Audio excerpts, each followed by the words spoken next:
NPD itu nggak bakal pernah mengakui kesalahan, apalagi minta maaf.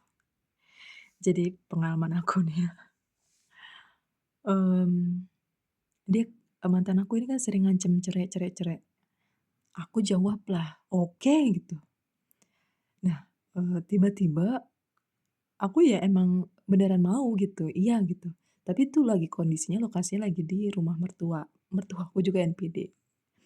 Nah, mmm, tahu-tahunya mantan suami aku saat itu kan masih suami, dia ngejar aku terus bilang minta maaf. Menurut aku, ya emang udah seharusnya gitu, emang dia kan salah gitu. Ya itu menurut aku aja normal kok, aku biasa kok minta maaf ke dia juga biasa aja. Tapi kalau bagi NPD ini adalah merusak citra kesempurnaan dia nggak boleh ada salah, nggak boleh ada cacat gitu. Minta maaf itu adalah menurunkan kesempurnaan dia itu mustahil ada. Nah, singkat cerita, abis mantan suami aku ini minta maaf ke aku, iya nih aku maafin. Ibu mertua melempar, bukan melempar, jadi kan, rumah mertua itu di kayak gimana ya, gambar desktop Windows gitu, isinya hamparan rumput di Rusia. Mantan suamiku orang Rusia. Nah itu aku lagi jalan agak jauh gitu, dari rumah mertua, aku lihat walaupun jauh, aku lihat ibu mertua ngelepasin anjing ke arah aku. Itu apa? Dia mau bunuh aku karena anaknya baru minta maaf. Keji nggak? Sesadis itu. Di situ aku cuman, aku aku nggak punya siapa-siapa selain Allah. Di situ cuman istighfar kalau nggak salah aku, pokoknya berzikir. Karena ya Allah udah gua merantau jauh dari Indonesia ke Rusia, mati dengan sia-sia cuma karena ini anak maaf anak kunyuk ini minta maaf. Oh ya astagfirullahaladzim astagfirullahaladzim astagfirullahaladzim sambil aku, eee, menjauh menjauh dari anjing yang ke arah aku gitu.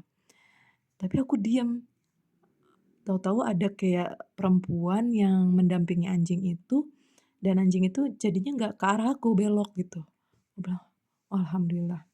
Tahu nggak pas abis itu, anjingnya belok gitu, padahal aku ngelihat dari jauh itu yang lepasin anjing yang mau ngejar-ngejar, mau nyakitin aku lah istilahnya. Itu dilepasin dari tangannya si ibu mertua, walaupun aku lihat dari jauh gitu, itu tetep aku bisa ngelihat gitu dari jauh. Nah, jahatnya lagi nih, ini agak loncat ya ceritanya. Suami aku bikin narasi bohong ke dokter mata bahwa mata aku tuh bermasalah, tapi dokter matanya ada yang jujur gitu ke aku, "Enggak, ini mata istri kamu baik-baik aja." Itu bener-bener mereka bisa gitu ya seklop itu satu keluarga memanipulasi aku, dan aku pun nggak pernah kepikiran ada orang sejahat itu dan sestruktur itu gitu melakukan kejahatan. Biar aku lupa dengan diri, identitas aku gitu. Aku nggak punya sakit mata dibawa ke dokter untuk, "Iya kamu tuh udah pasti sakit mata," coba. Nah, abis yang dikejar anjing itu aku balik lagi cerita ini. Abis aku dikejar anjing itu kan balik nih masuk ke rumah mertua. Mau ke mana lagi soalnya rumahnya di hamparan rumput kayak wallpaper desktop Windows zaman dulu. Kayak Teletubbies lah gitu, hamparan rumput, nggak ada tetangga, tetangga jauh-jauh gitu.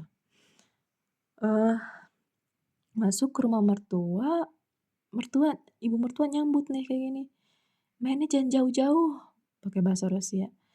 "Di sini banyak anjing liar." Di situ aku diam dulu tuh sambil prengat-prengut muka, "Kan elu anjir yang ngelepasin." Emang nih, dinasti kriminal emang, udah berkomplotan. Tapi di situ aku masih belum kepikiran kayaknya, masih berpositif thinking gitu. Jadi masih mikir-mikir, "Itu kayaknya bener nggak sih dari mertua anjingnya, ini aku yang salah." Jadi di situ sempat kepengaruh gitu.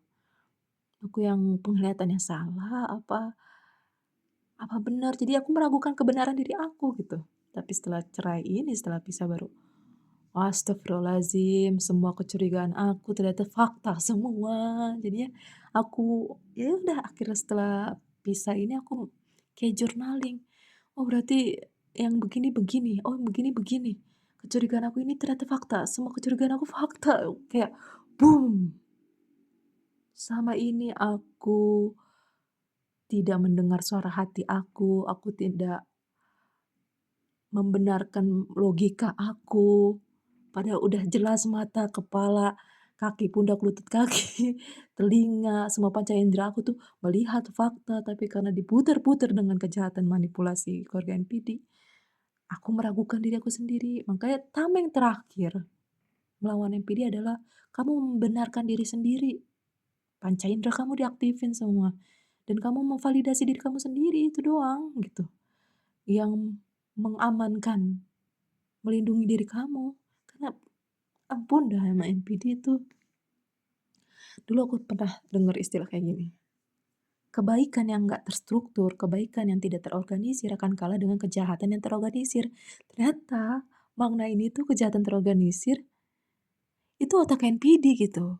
Karena aku yang otak yang kayak NPD, yang empati tuh, apa kok bisa sih dari sini ke sini, dari bohong ini bisa lagi bikin bohong yang lain gitu. Fakta diputer balikin terus, dipelintir terus. Itu tuh karena otaknya beda, makanya dia bisa sistematis gitu kejahatannya.